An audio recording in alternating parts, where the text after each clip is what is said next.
Di Indonesia masih menyimpan segudang permasalahan yang belum terselesaikan oleh pemerintah. Orang pendidikan, kok bisa salah mengambil kebijakan? Dan yang tak layak jangan masih sangat besar dalam sejarah SMP 75 tahun Indonesia masih yang biasa belajar potensi dan Indonesia kesenjangan pendidikan masih terjadi. Baru ganti kurikulum 2013. Sekarang sudah kurikulum merdeka. Anda sebagai orang tua ataupun siswa pasti sering merasakan hal ini kan?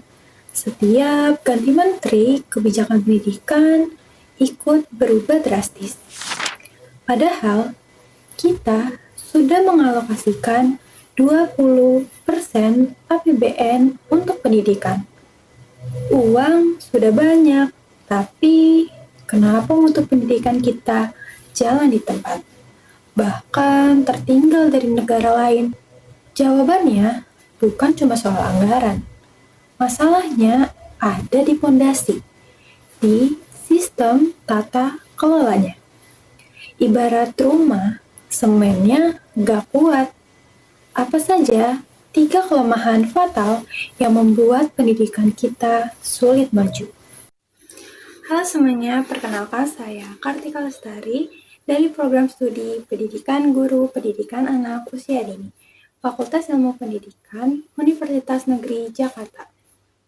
Video ini saya buat untuk memenuhi tugas akhir mata kuliah landasan pendidikan, dan sekaligus untuk mengedukasi mengenai penguatan sistem tata kelola pendidikan di Indonesia. Tonton video ini sampai habis. Kita akan bongkar kenapa sistem pendidikan kita selalu loyo, dan apa solusi jitu agar anak dan cucu kita tidak jadi korban lagi. Ini bukan cuma urusan guru, tapi urusan kita semua. Sistem pendidikan adalah tulang punggung bangsa.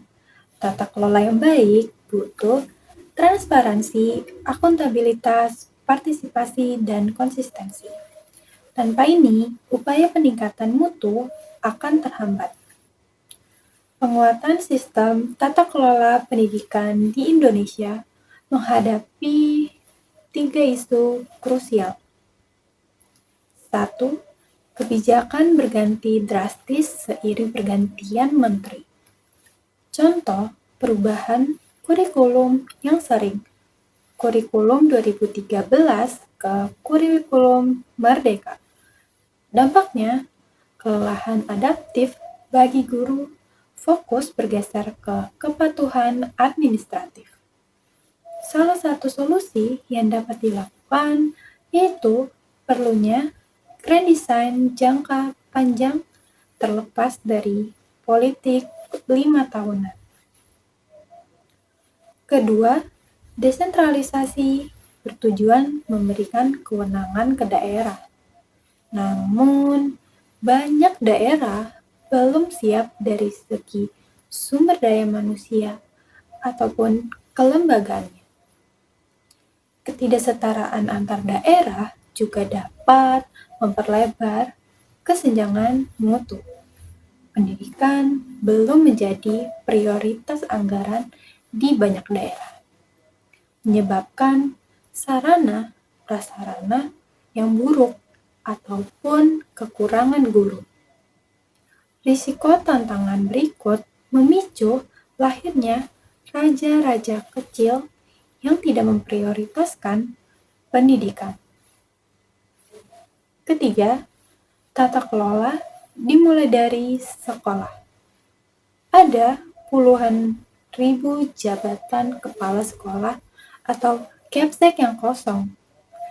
Kepsek adalah manajer kunci yang menjamin akuntabilitas BOS, pengembangan guru, dan penerapan kurikulum.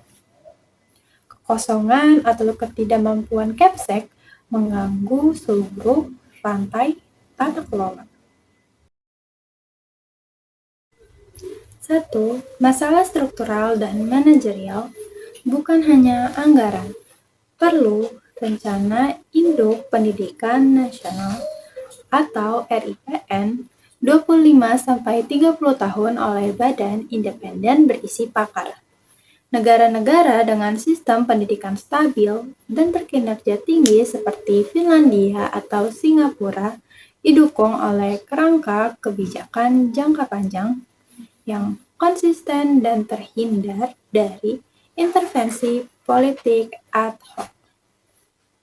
Stabilitas kebijakan ini terbukti membebaskan guru dan sekolah untuk fokus pada inovasi pengajaran yang pada akhirnya berkontribusi pada peningkatan kualitas hasil belajar global.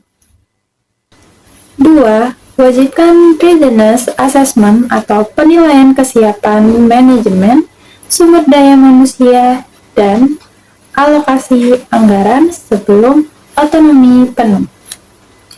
Keberhasilan desentralisasi hanya akan terwujud di daerah yang menerapkan prinsip good governance atau transparansi, akuntabilitas, partisipasi. Keberhasilan ini hanya mungkin jika kapasitas sumber daya manusia dan dukungan anggaran daerah ditingkatkan terlebih dahulu. Sebagaimana disarankan dalam studi tentang tantangan desentralisasi. 3.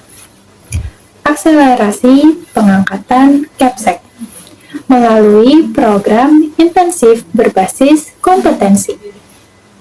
Program penguatan kepemimpinan seperti yang digalakkan Kemendikbudristek untuk mengisi kekosongan jabatan kepala sekolah.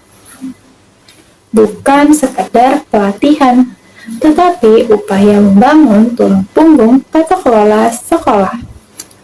Ketika sekolah memiliki pemimpin yang kokoh dan kompeten, data akan menunjukkan adanya peningkatan stabilitas manajemen, pengelolaan dana yang lebih transparan, dan daya dorong positif pada proses belajar mengajar. Ini menegaskan bahwa investasi pada kompetensi kepemimpinan langsung berbanding lurus dengan peningkatan kualitas satuan pendidikan. Sistem pendidikan Indonesia saat ini terhambat bukan semata-mata karena kekurangan anggaran, melainkan karena 3 kelemahan fundamental dalam tata kelola: inkonsistensi kebijakan di tingkat pusat, desentralisasi atau otonomi kencang di tingkat daerah, dan krisis kepemimpinan sekolah di lini terdepan. Upaya peningkatan mutu akan terus menjadi loyo dan jalan di tempat selama fondasi tata kelola ini belum diperbaiki. Temuan ini membawa implikasi penting bahwa fokus perbaikan harus bergeser dari sekadar pergantian kurikulum atau peningkatan dana sesaat menuju reformasi struktural jangka panjang. Mengakhiri kelelahan adaptif bagi guru, menjamin akuntabilitas daerah, dan mengukuhkan tulang punggung sekolah. Jika perbaikan tata kelola adalah prasyarat mutlak menuju pendidikan Indonesia emas, langkah kolektif apa yang harus kita ambil sebagai warga negara?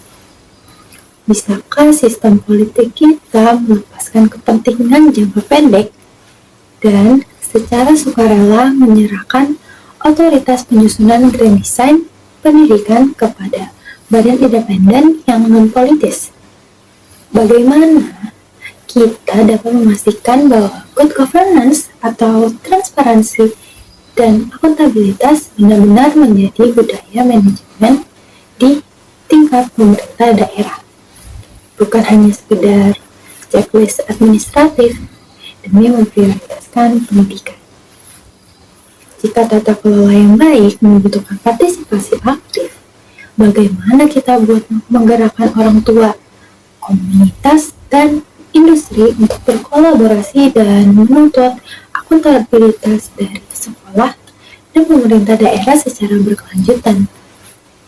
Reformasi tata kelola bukan hanya urusan menteri ataupun guru, tetapi urusan kita semua.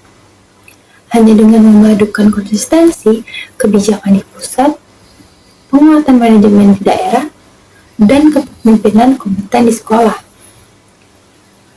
kita dapat membangun fondasi yang utuh sehingga anak cucu kita tidak lagi menjadi korban dari perubahan yang sia-sia. Pendidikan adalah tulang punggung bangsa. Namun, mimpi besar tidak akan terwujud tanpa tata kelola yang kokoh.